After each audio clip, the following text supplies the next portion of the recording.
Hi everyone, I believe we are live. Welcome to the Sunday live stream on Traveling with Kristin. Hello everyone. Oh, we already have lots of comments. You guys want me to really have to catch up with the comments today, it seems. We have 25 comments in the first few seconds. Okay, let me prepare here for staying on top of the comments this week. But welcome everybody. If you're just joining the live stream right now, then say hello. Let us know where you're from, where you're watching from, and how long you have been watching my channel. If you're new here, I'm Kristin. This is Traveling with Kristin, and I have been traveling the world pretty much my entire adult life since I was 20 years old, and now I have dedicated myself and my career to basically packaging all of my experience from traveling to 60 plus countries in 20 years into videos here on YouTube. And so it's really a joy to be here with all of you today and sharing about travel and talking about travel and answering all of your questions about travel. So start posting them in the comments and I will start answering them. So a lot has happened since our last Sunday live stream. So we have these on the last Sunday of every month at a different time every last Sunday of the month to accommodate for different time zones because we have people watching from all over the world. And since our last live stream in May, we have crossed a really big milestone of 90,000 subscribers. So I just wanted to say thank you to everybody who is here right now, who's watching. Welcome to all of the new subscribers. And yeah, there's a lot of people now, so no pressure. But it's really exciting that to be at this milestone. So thank you so much for your support. And then also, another thing that's happened since our last live stream is that Europe has reopened.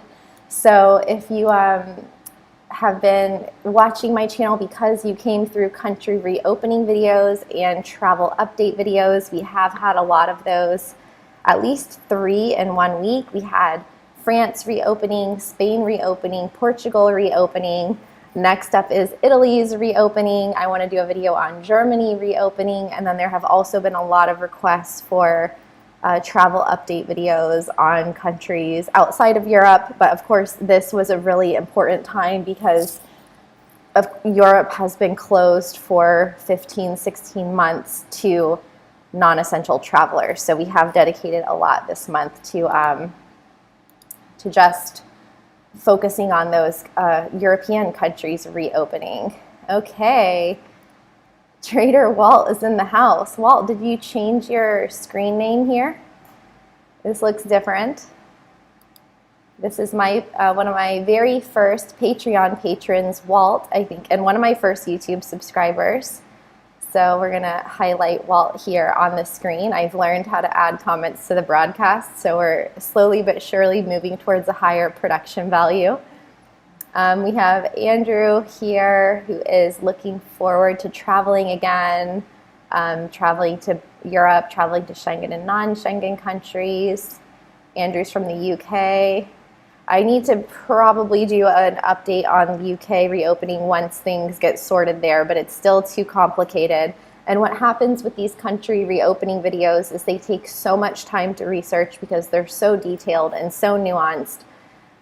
With so many requirements and they're so specific, and then that information can change really fast. So I try to wait until a country is definitively reopening and we have some sort of reliable timeline and reliable information that is going to at least stay accurate for a few months so that people can watch the videos later and they're not just good for one day and then it's over.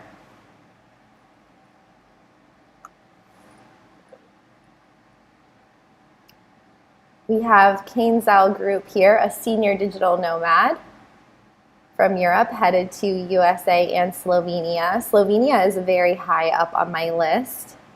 And Rich Van Gogh is here. Hi, Rich. Really appreciate all of your comments on the videos lately. Thank you for watching and thank you for commenting.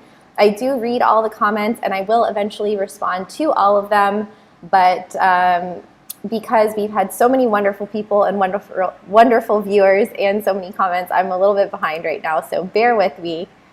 But, oh, we have a super chat. Is this from Henry? It is from Henry. Thank you, Henry. I recognized your profile picture there. We have a super chat from one of my patrons, Henry Martinez. Henry has been basically, and I'm drinking an iced coffee right now in my Pure Barre mug. This is my favorite workout program, by the way. I take barre classes every day. Henry has been buying me coffees on, I have on my podcast website on badassdigitalnomads.com, I have the Buy Me a Coffee link, and Henry's been buying me lots of iced coffee. So thank you so much for that, Henry. And it seems that you guys have all been liking those podcasts, so we'll talk about that next. So Henry says, hope all is well, a little something in Spanish. Gracias a Dios que estás bien y que no te pasó nada ayer.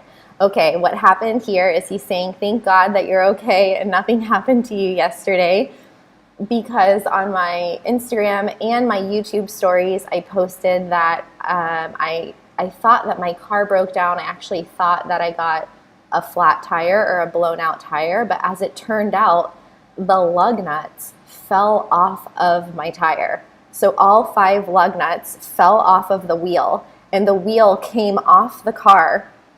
And this actually isn't my car because, as you guys know from watching my videos, I do not have a car. I have refused to purchase a car since I moved back to the USA temporarily during the pandemic. And so, but there's a lot of nomadic people now. There's a lot of people working remotely, and I have 2 parking spots. So my friends are always leaving their cars at my house when they go to Mexico and when they go traveling. And so my friend let me borrow his car when he was in Tulum in Mexico City, and I was dropping it back off to him yesterday because he was flying back. And on my way from downtown Miami over this Causeway Bridge, the wheel fell off the car, and it was so terrifying that I was so relieved that it happened yesterday, like during the daytime, and that it happened in a place where I was about to go up the bridge, so I had room to pull off on the shoulder. But if it would have happened at night or on I-95 or something like that, I could see, and if I didn't have 2 hands on the wheel, I could see that being a really big accident. So I'm just so relieved, and it was just really a reminder that nothing is guaranteed in life, and every day is a gift. And we can't take anything for granted, because one minute I was driving across the bridge to just drop my car at my friend's house and go to a pool party with my friends, and the next minute I was stranded on the side of the road, and I very well could have been dead, or I very well could have wrecked the car into the side of the bridge or the wall on the interstate, or who knows. So yeah, it's been exactly 24 hours right about now that this happened. So I'm still a little bit just processing it and a little bit in shock, but just so grateful for how it happened and that no other cars were involved. And yeah, it's, if anyone who's been in a car accident knows, it happens really fast. So I feel really, really, really lucky. So that is the story about that. Oh, Larry is here. Welcome, Larry. One of my very, very, very first subscribers, along with Tech Lord. He's in Roses, Spain. We have a lot of viewers from Spain, so let's see where everybody is in from. Hey, Ron. Okay, let's see here. So if you're just joining the stream, it looks like my connection is a little shaky, but we'll bear with me here. Okay, I think we're back. Sorry for that. The quality is looking a little bit compromised, but we'll just go with it. So if you're joining the stream, feel free to drop where you are right now in the world, where you're watching from, and where you watch from, and what type of videos you are in the most. So another thing that has happened this month since the last live stream is I posted three interviews, which I haven't done in over a year. and it seems like people are liking them. We've got about 15 to 20,000 views of these interviews. We did one on living abroad in Thailand with Eric Prince, the minority nomad. That was a 2-part interview. And then yesterday I published, I wonder if Kevin is here in the chat. Kevin, are you here? I published an interview with Kevin Martin from 30 and a Wake Up YouTube channel. And that was a really cool interview because Kevin is a full-time digital nomad who used to work in the military, and then he went to law school, became a corporate lawyer, quit his job, and now is a full-time YouTuber. And he actually started his channel and quit his job after watching my channel, which I did not know until after I interviewed him or during the interview. And I had a really good conversation with him. He had just sold his van, had been living in a van in the US throughout the pandemic, sold his van, moved to Hawaii temporarily, and then now is permanently moving to Thailand, which will be his home base for traveling to other places every month. So if you are, I guess Kevin's in his 40s, if you're interested in what it's like to reinvent yourself and start a new career for at least the 3rd time, then you will definitely want to check out the new interview with Kevin, which was published yesterday. And you can also catch it on my podcast on badassdigitalnomads.com. So if people are confused about that, I have a travel, but my podcast is Badass Digital Nomads because I just wanted to interview other really cool people that were living unconventional lives and were living location independent lives. So that's why it has a different name. Wim's watching it. He said, absorbing Kevin's interview in chunks, so much there. Thanks for posting a video like that one. Great. Yeah, so I would love to hear from you guys because we're getting into lots of different type videos on the channel now where we have the travel updates, which did exist when I started on YouTube. I have a page to make travel updates about. And then have the living guides, the best places videos, and then the interviews and the travel guides. So lots of different things, comments, what you like most. We have Isaac Medrano here, another one of my patrons, who says, what's up, coming in from California and then off to San Luis Potosí in Mexico. Very cool. Scott is here from my Patreon. He's at home in Michigan right now. Let's scroll back through the comments. Let's see here. Lots of new faces, so it's so good to see all of the familiar and new faces today. Steve, is the feed working? I don't know why it's being a little bit laggy. I can see that the quality is somewhat slow. It might be the programs that I'm using. I'll try to close some more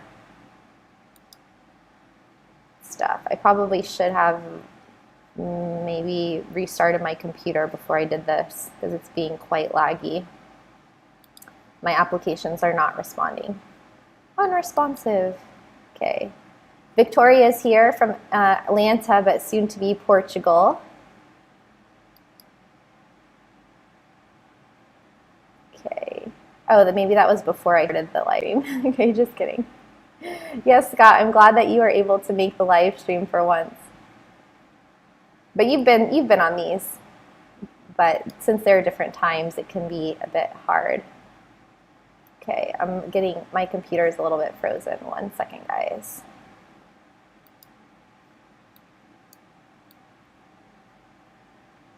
Okay, I don't know what's going on.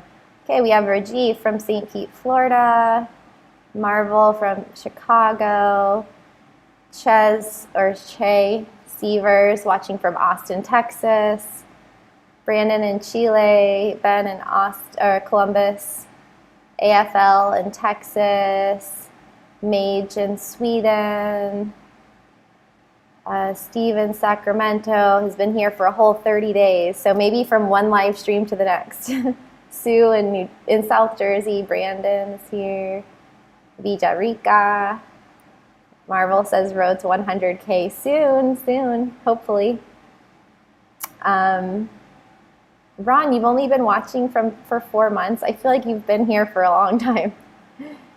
Carrie's here from Boston, USA, looking to pivot to a location-independent job. Yeah, so let me know, like, what is your biggest concern right now? Is it figuring out a place that you want to move abroad to or travel? Or is it actually finding a way to support yourself from anywhere in the world so that you can travel? So maybe working for yourself, maybe finding a remote job, and I'll make more of that. And I will have a really exciting announcement in next month's live stream that I can't say what it is just yet, but it will be available on August 2nd. So I think it will be our July live stream that I'll be able to announce it. So keep your eyes and ears peeled. Let's see.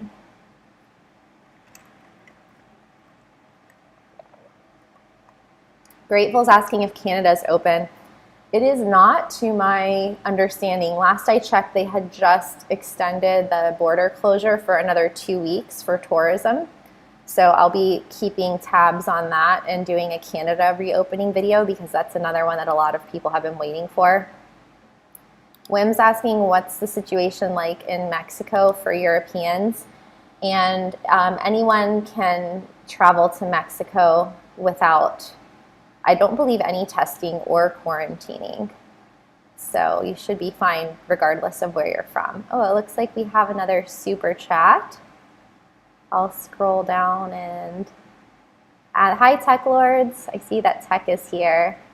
Thank you so much, Charles. We have a super chat for $10 from Charles Bradford. Charles, thank you so much for the support, and let me know if you have any questions that you'd like me to answer.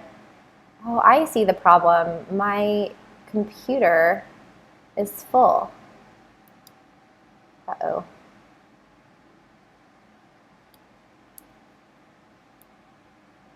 I hope that it doesn't freeze up.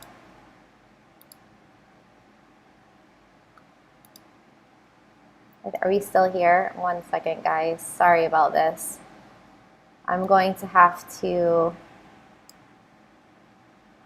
delete this recording. So it looks like my Ecamm live recordings are saving to my computer, and so it's filling up my computer.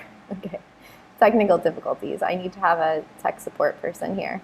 Let me scroll back to these questions. Junior is asking, he saw my car breakdown story in the club I was at. So I was at a club called Live last night in Miami, LIV, and apparently it's one of the best clubs in the world, but I went because my friends were here for a bachelor party. But it's interesting how I met them, because the reason I was at this nightclub last night was because I met these friends, you know, international friends, while I was traveling, and we met in France. And I think that was in 2018 or 2019. And, you know, when you travel abroad, you make these really deep connections with people that just tend to be more sustainable than people that at least I meet in my hometown. Like, I live here in Miami. I've met some really nice people, but I've mostly been hanging out with people that I already met in other countries that are now living here or that have been passing through here. So that was just another reminder that just the significance of the relationships that you're able to forge when you're traveling abroad or living abroad, and how they can just be a little bit different than people that you might meet in just your day-to-day life or your workplace. And I don't know exactly why that is. I've talked about that a bit in some videos. But yeah, I feel like I've known them for a really long time because we have traveled together. Foxtrot says your content is awesome. Thank you. So I am living in Miami right now. And Andrew's asking, like, the way that I facilitate full-time travel. And we have another super chat. And this is a good question because I have been able to facilitate full-time travel in so many different ways with so many different income levels. So a lot of times people assume that you have to have a lot of money to travel full-time, but for example, I started traveling full-time as a study abroad student. So the way that I was able to live abroad and travel was through study abroad scholarships or through my college tuition scholarships that could pay for my study abroad at like a 1-to-1 rate. And so that was just how I started out. And then after that, it was getting a full-time job in a foreign country. And I worked in real estate in Costa Rica. And then that was a very flexible job that allowed me to take months off where I could go and travel other places. And then for the last 10 years, I have been running a remote relocation company where I help people move to different countries all around the world. And then in the last 2 to 3 years since launching Traveling with Kristin, I've added different revenue streams from additional affiliate relationships, sponsorships, things like that, more consulting work in different areas than I was doing before, ads, video production, writing. I've made, I think last year, probably tens of thousands of dollars writing on Medium, for example. So there's so many different ways to make money online. I actually have a video, I'll link to it in the chat, that is 10 online income ideas. And you can watch that to learn about the 10 ways that I make money online and sustain my full-time travel. But I have a online course on how to make money online for the first time. And we do weekly, I'm going to copy the link here. We do weekly group calls in a Facebook group, and we have people that are making money through doing accounting services online, doing writing online. There's just, I think there's as many different ways to make money to support a life of full-time travel as there are people in the world, because you can make your own unique revenue streams for you. Like the revenue streams that I had didn't really exist before I invented them. Okay, this is kind of frozen, so I'll try to add that in a little bit whenever my computer stops acting up here. Okay, and we have a super chat from Marvel who's asking if I have ever been to Moscow, or Moscow, I should say. And I have been to the airport, but I have not been there. I was planning on getting a visa to travel to Russia, but that was when the pandemic started. But I have a really good internet friend named George. He has a YouTube channel called George Schnipper, SCHNIPPER. So you should check out his channel. He posts really beautiful cinematic videos of traveling in Russia and around Russia, and also really cool nature videos. So check those out. And thank you so much, Marvel, for the super chat. Looks like we have some more. Oh, Trini is here. Hi, Trini. Thank you so much for the super chat. And Tech Lords is asking everyone to put a Q in front of your question so that we can identify them easier. So Trini is saying that since the Miami area is home to the big 4 major leagues, are you into any sports? And if so, what's your favorite? Have you ever been to a soccer game in Latin America or Europe? Oh, yeah, this is a great question. So I actually moved to Miami right after the Super Bowl in 2020, which was right before the pandemic started. The sports that I like the most, and I was joking about this because one of the guys at the bachelor party was like a former NFL player, and I didn't know who he was because I don't follow football at all. And I think he was a little offended. I didn't know. I'm like, sorry, I've never heard of you. But I don't know many athletes. But I do follow lately Formula One. I'm not like a big team sports fan when it comes to football, baseball, basketball. but I love hockey. I like to go to hockey games, and I like IndyCar racing and Formula One racing.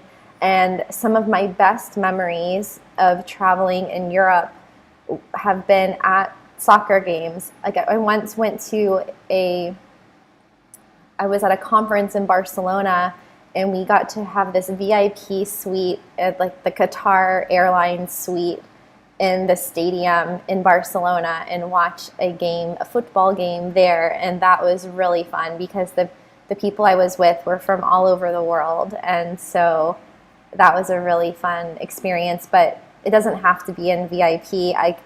I've been to soccer games in Costa Rica where just go with my friends and, my Costa Rican friends and friends from Colombia, friends from Nicaragua, friends from the US, friends from Venezuela, and we all go to the game. I went to the Costa Rica USA soccer game once in Costa Rica. I think it was a tie, actually. And I had a Costa Rican flag on one cheek and an American flag on the other because I didn't care who won because I was rooting for both teams. So that was really fun, and I like getting to experience the energy of the stadium. So I think that's why I prefer to go to the games and go to the stadiums versus watching it on TV. But that's just me. Hope that answers your question.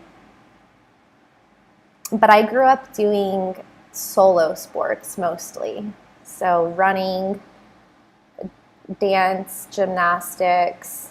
I did cheerleading, that's a team sport. Surfing, very solo sport.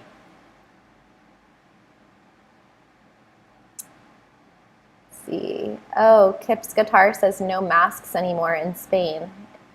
Thanks for the info. Andre's here from South Africa. Chuck's in South Florida. Okay. Tama Griffith has a question on being back in the U.S. despite being a nomad for years. So you guys might be interested in this one because a lot of people, over 1 million people, have seen my video about how I feel living in the US again after being abroad for so many years. And so she's asking, what's my read on whether or not digital nomads are having a nice and easy time slow traveling? So if you mean like US digital nomads traveling, then I would say I don't think many new digital nomads are slow traveling from what I can see. It seems like a lot of the people who are working remotely for the first time during the pandemic have been traveling very fast, and which is fine, but in my opinion, that is very hard to sustain. I would actually say it's a fact. Like at some point, if you are working full-time and traveling full-time at a fast pace, then you're gonna burn out, you're gonna get tired, exhausted. And so some people just like to sprint travel for a year to 10, 15 different places, 25 different places, and then come back. So if you wanna do this for many years, then the slow travel way is the best way, in my opinion. And for me, I would spend years in one place. Like I've spent probably a year of my life in Mexico, a year of my life in Canada, multiple years in Costa Rica, multiple years in the Netherlands, in Europe, in Australia, probably about a year. So when you spend like a year in that country, even if it's 3 months or 6 months and then another 6 months, you just really get to, your brain creates these neural pathways where you can actually create habits and routines and make things easier for you. So I know my way around the airport in Amsterdam, no problem. But every time I go to a new place, it's like you have to learn that new place. So I got really good at Gatwick, London Heathrow. Oh, my computer wants to stop. Certain airports that I would travel through a lot, and those types of things can make your life a lot easier. It's less exciting, but a quote that I read recently, I think it was I've been reading this book by Robert Greene on mastery, and something that he was saying about travel is that, my computer's acting up really weird, is that he was saying that travel is fulfilling, but long term, you need to do something in addition to travel. You need to create something in your life. You need to work in a certain career field, and just traveling is not fulfilling in and of itself. Like, it's not a means to an end. Oh wait, sorry, my stream is cutting out. I'm gonna need to quit something. See if this works. Is it cutting out for you too? I don't know why it's doing that. Sorry about that. Anyway, I hope that answers your question, but I basically think that people need to keep these things in mind, because travel is very fun, but even if you go to every single country in the world and you see all of the things, you will be a different person at the end of that, but then you also need to have other passions, I think, besides travel.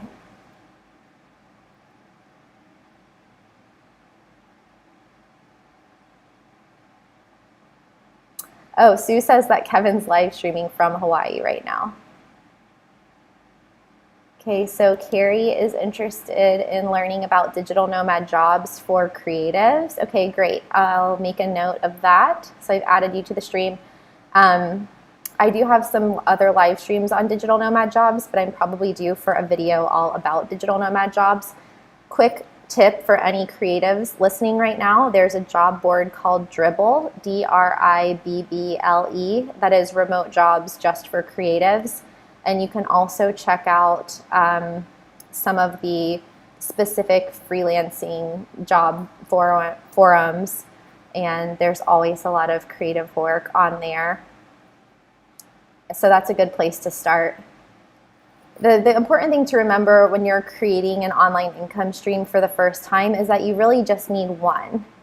You know, you don't need 10 like I have. Like, it might take you years to build up different revenue streams. And even when you do, the 80-20 rule is going to apply. So you might have 20% of your clients that are generating 80% of your income, or 20% that are taking up 80% of your time, you know. So if you have one solid income stream, then you can definitely make a living with that, and then you can add other ones later. If you try to do like 5 different things at once, you might have a lot of small income streams that you can't live off of. Arthur's asking if I've been to Ukraine or Poland. I have been to Poland, and Ukraine is high on my bucket list. Some places on my list right now that I want to go to include Turkey, Ukraine, Slovenia that I mentioned, in that region. I also want to go to Lebanon. I want to go to some places in Africa, specifically Ghana, Kenya, South Africa. People keep telling me to go to Morocco. I want to go to Chile. I want to go back to Argentina. I want to go to Patagonia. I want to go to Galapagos. I want to go to Vietnam. I haven't been there yet. There's a lot of places I still want to go.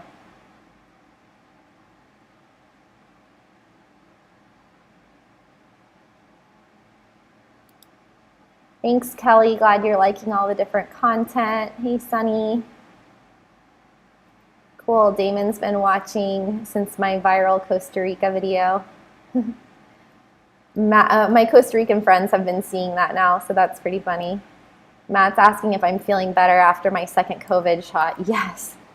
I posted also on my YouTube story that I got my second Moderna shot on Wednesday, and it wiped me out. Like, I had 100 and something fever for 2 days.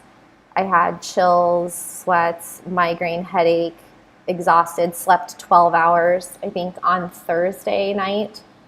And then by Friday, I was feeling better by like Friday afternoon. So it was a full 2 days.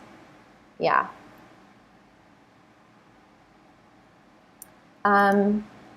Berserk is asking for becoming a digital nomad, what is the easiest destination? So I'm going to post in the chat right now This is my video on 10 online income streams for people that are interested in making money online.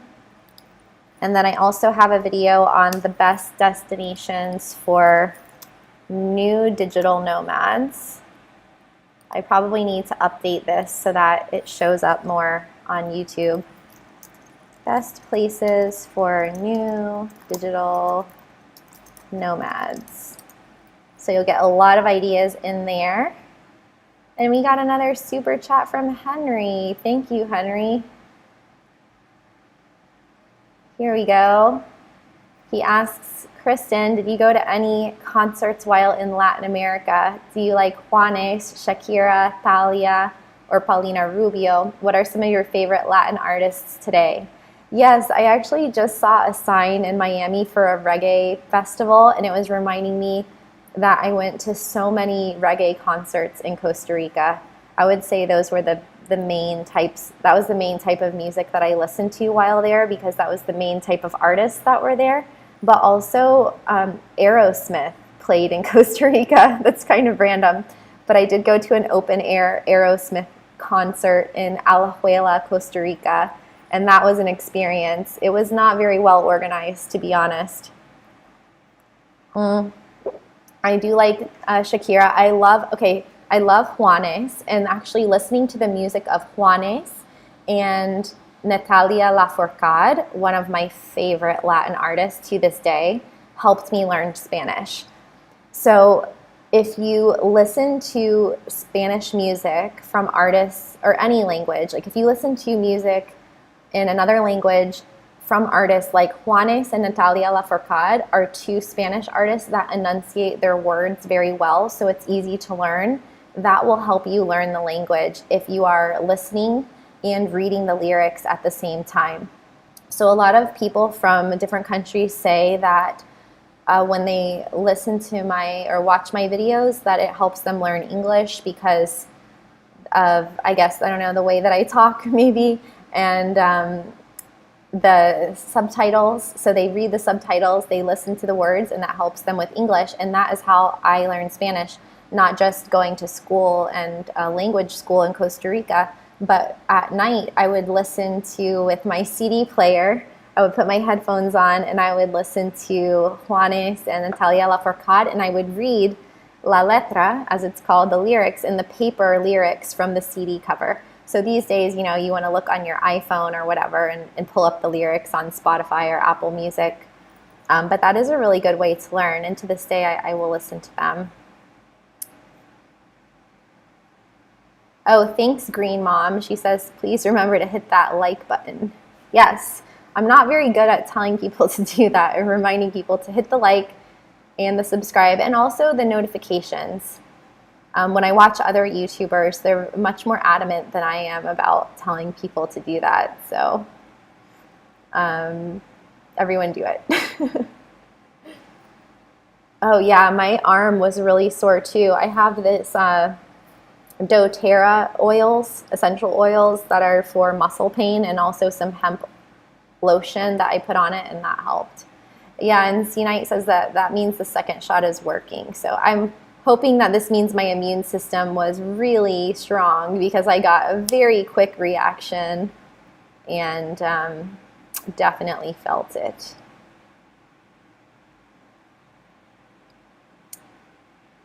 Zilla's asking, is finding a group to country hop more of a pro or a con?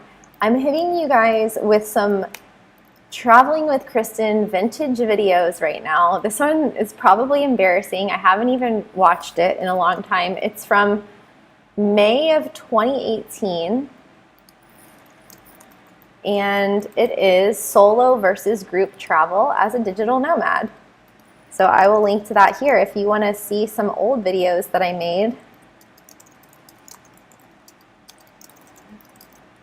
And Walt was telling me the other day, one of my subscribers, that he thinks my videos have progressed a lot. So that's good news. But I still think that the content is good in the old ones, because, you know, you're still who you are a few years ago or a few years from now. It's just maybe you can communicate better when you practice more on camera. But yeah, check out these old videos and let me know. In this one, I'm talking about Mark Twain, Carl Jung, Flume, the music artist. I don't know how my brain is bringing all of these people together in a video about solo versus group travel, but if you've watched my channel by now, you know that my brain works in an interesting way. I have my grandma used to say, you're really observant. She's like, how are you so observant? And I think it comes from traveling.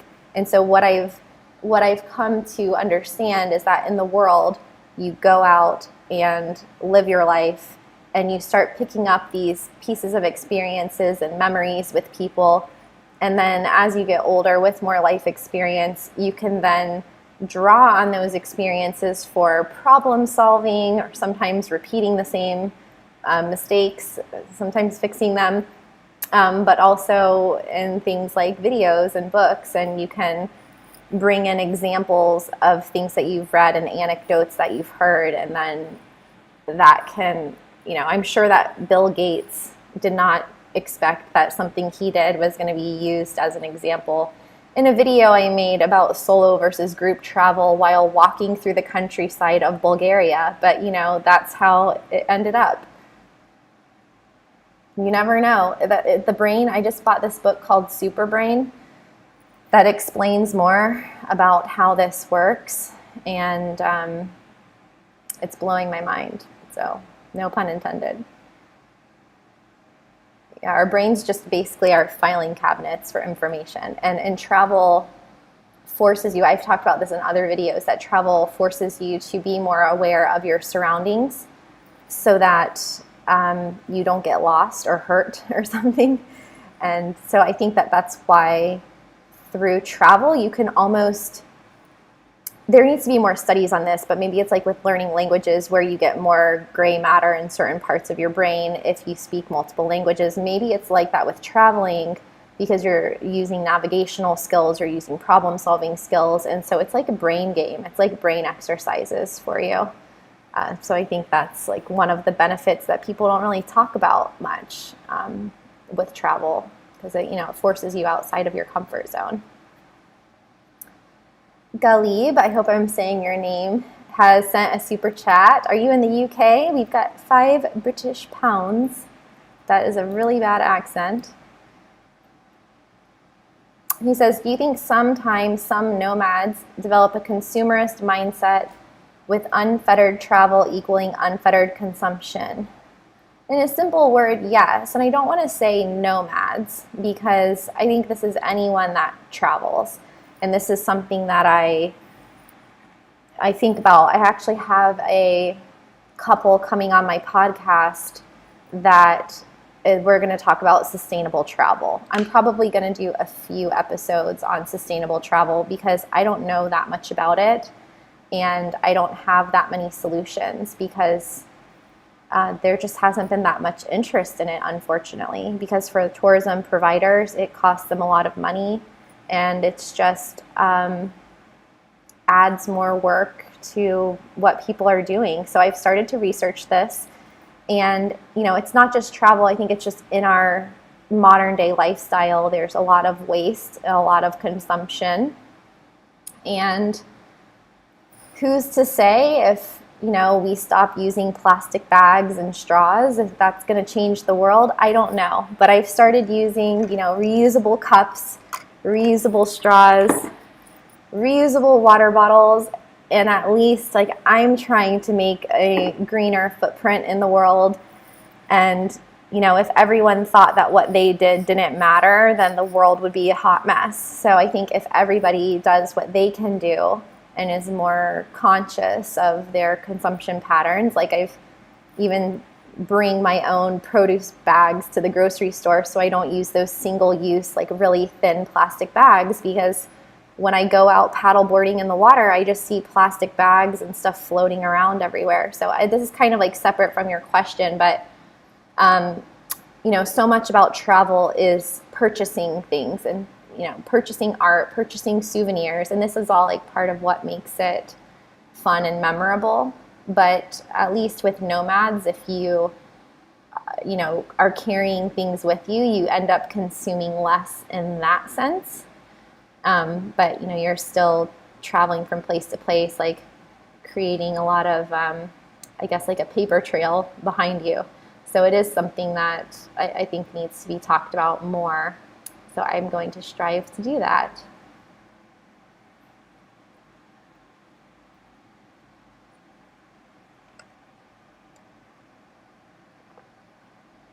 Charles says he's thinking of moving to Tijuana and commuting to California. So when I lived in Tijuana, I was surprised by how many people just moved over the border to cut their cost of living in half. You know, it's a different lifestyle living in Tijuana versus San Diego, but you can save a lot of money that way. Oh, we got a super chat from Kurt. I'm so sorry, Kurt. I didn't see you there. I think because my computer was freezing up. Thank you so much. Kurt Key, I don't think I've met you yet. You have a new subscriber. Kurt asks, how do you navigate getting travel visas and work permits abroad? You mentioned working in real estate. Can you talk more about that? Yeah, so this is going to be part of a solution that I'm creating for people that I'll talk more about in the next month's live stream. But until the pandemic, for people that were working remotely from their computers, there really weren't any, there were some, but there weren't really many official work permits for people that worked on their computer. Most work permits had to do with working in a physical office. And people that were working from their computer would typically travel on their passport. And depending on which country you're from, sometimes you have to apply for a visa and sometimes you don't. So there is a website called visahq.com that I've used in the past when I was going somewhere where I was unsure if my passport would work. And this is a whole nother conversation on the power of each passport. And so I think people from certain countries, just from living there and being from there, are aware of where they need to apply for visas and where they don't. But people that have really powerful passports, like people from Europe, Japan, South Korea, the US, Canada, Australia, even a lot of Latin American countries, they might have access to like 100 or more countries with visa-free travel. So most people are just traveling on temporary travel visas, you know, passport stamps.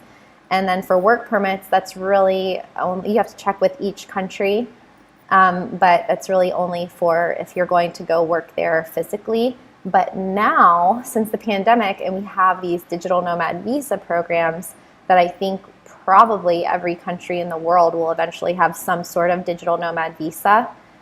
Right now, they seem quite optional. I don't know if they will ever be mandatory, that if you're working from your laptop, then you have to have a digital nomad or remote work visa. But you can learn more about that in this video that I will link to you. It says Digital Nomad Visas Explained. I think there's 20 or 30 countries I talk about in this one. But I also talk about when you need the visa and when you don't, when it's optional, but when it's worth getting and when it's not worth getting. And then as far as working in real estate in Costa Rica, like as a foreigner, I'm not supposed to work for a company without a work permit. But this is not legal advice, but I actually opened my own company in Costa Rica. And so I wasn't actually getting a salary from anybody. I just worked for myself and I was in Costa Rica. And so my Costa Rican company was able to provide services in Costa Rica. My company filed taxes every year. And I also filed individual tax returns in the US. So that was the workaround for Costa Rica real estate. That's going to be different for any country that you go to. So you need to check with professionals there, or relocation professionals. But if I were to work at a bar or a restaurant or a cafe or something like that, then that would probably constitute getting a work permit. And then that can be expensive, or you might need a sponsor, so a company to sponsor you. Hope that helps. But I'm trying to create a solution for helping people understand these visas and work permits more, because it's a lot of information and it's really confusing. Galib, I got your super chat, right? Let me scroll back. Make sure I got it. Yes, I did. Okay. Whenever I click on it, then my chat goes down and I miss where I was, where I left off.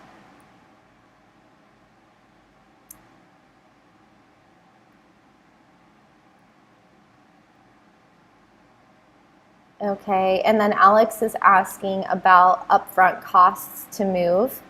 So I'm going to have more information on that in next month's stream, where I'm going to talk more about relocating to other countries. That's something that I help my clients with, where we actually put together a budget for moving. And I actually have on my website, I'll send you guys a link to a digital nomad budget. Traveling with Kristin. So you can actually use my moving abroad budget template, if I can find the link. Let's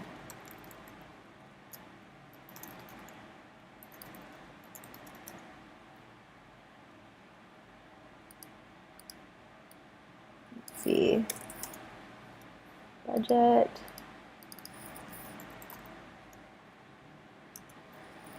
I don't know if I can find the link right now. Sorry guys, 1 second.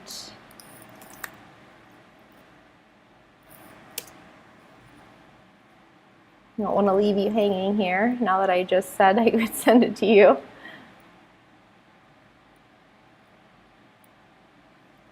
I'll answer some other questions while that's loading.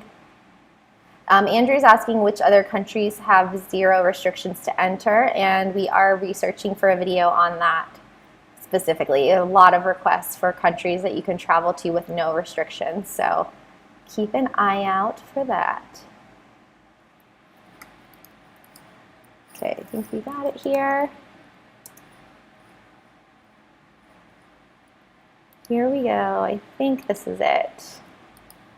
Travelingwithkristin.com travel budget.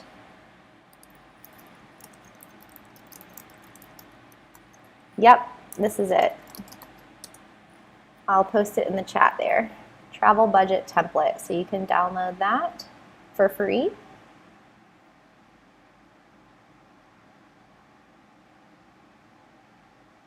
And okay, gonna scroll down the chat here.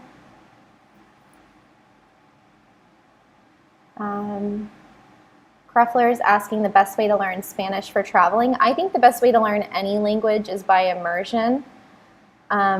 Moving to a country and staying there for a month or so, and also going to classes, living with a host family. That was the fastest way for me.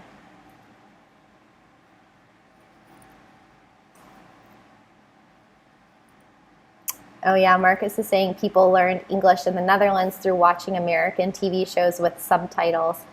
I've heard that, and actually I think it was in Serbia, my friends were saying that when they dubbed the TV and took away the subtitles, that it actually hurt them because it made it harder for them to learn English. Steve agrees with that, it looks like.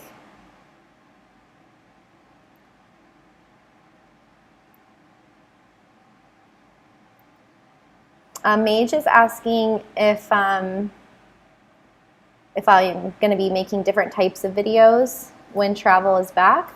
I see this travel channel as Traveling with Kristin as like traveling the world, traveling to different countries, but also traveling in life. So it's not just showing that country, although that's part of it, but it's also intended to teach you how to travel. So I feel like there's unlimited amounts of things that I can share and teach about how to travel, whether it's budget travel or living abroad or packing tips.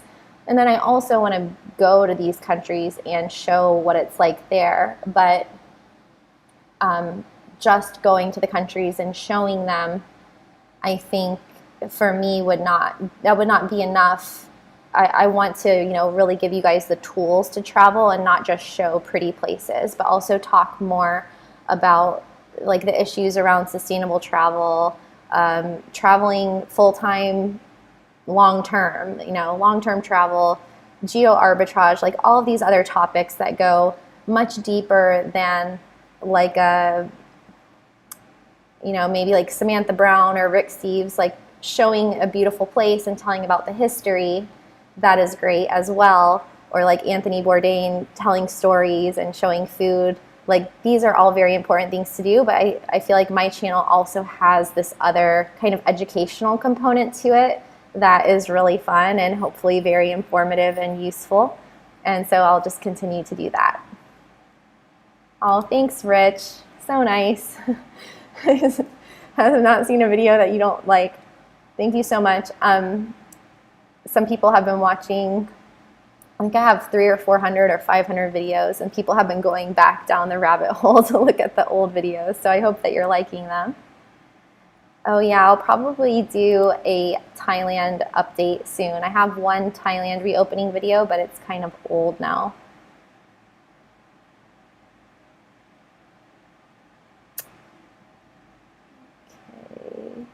Christina, how are you? Always asking about Armenia.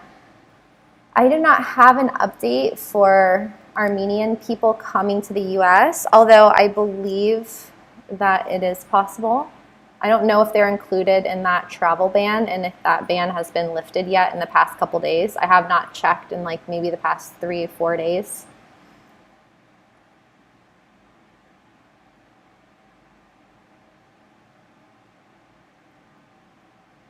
Dan thinks that the requirements for digital nomad visa salaries are elitist. I can see that perspective, but also for a work permit or any sort of visa, you always need proof of income. So maybe the concept is that any sort of work permit or travel visa is elitist, if you want to look at it that way. But I can understand why they require that, because this digital nomad visa is for tourism. So the point of it is to attract people that are going to spend money there, and so they just want to make sure that you have money to spend in the tourism economy. And so I think that that's the reasoning behind it.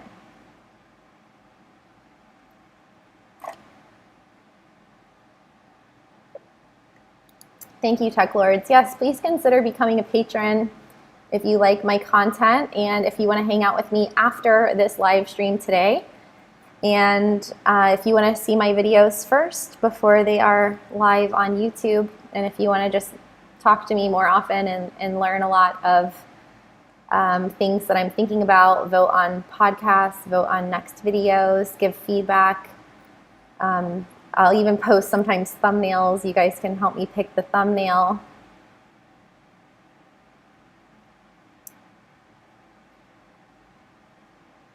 Cece is saying maybe we'll have Twitch travel streams.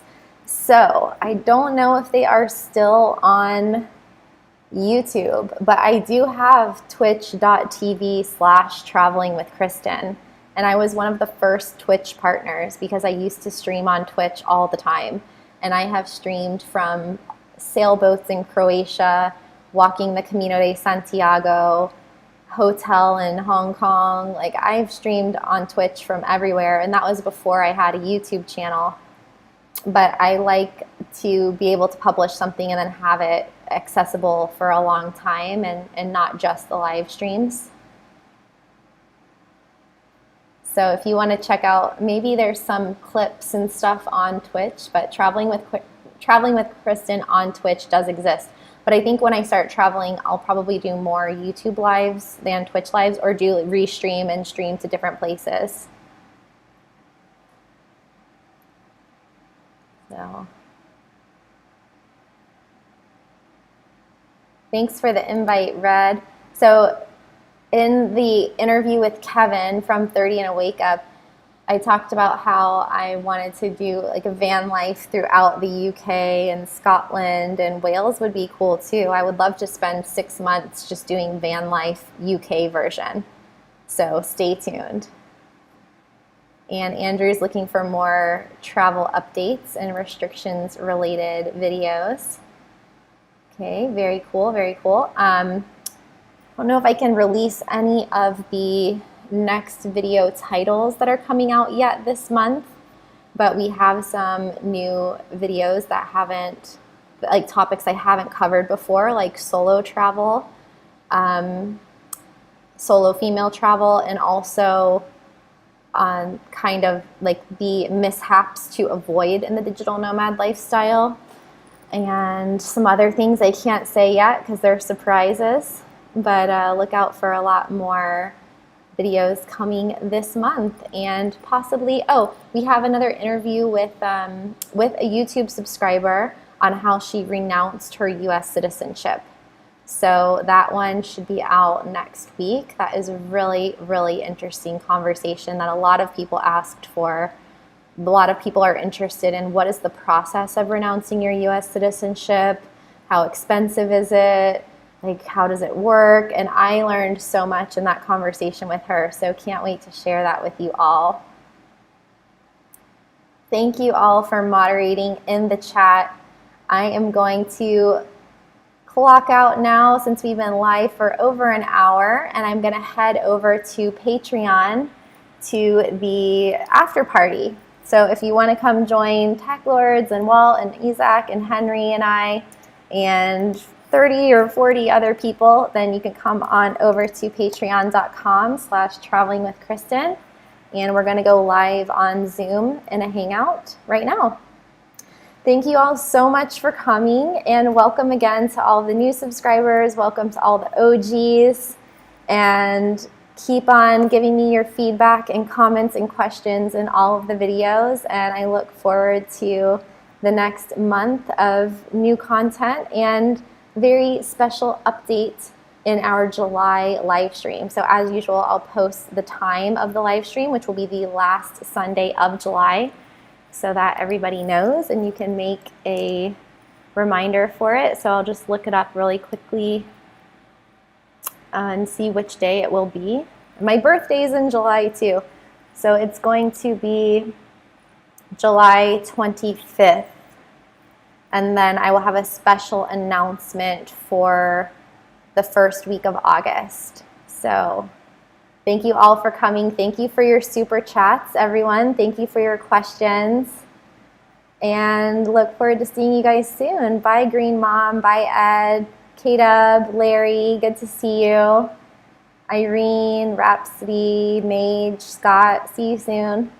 Emily, Sam, Cassandra, Andrew, Red, Carlos, Rich, Cece,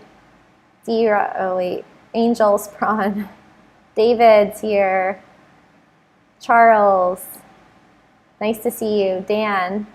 All right, guys, we're going to hop into Patreon Zoom. See you next week in our Renouncing U.S. Citizenship video. Bye, guys.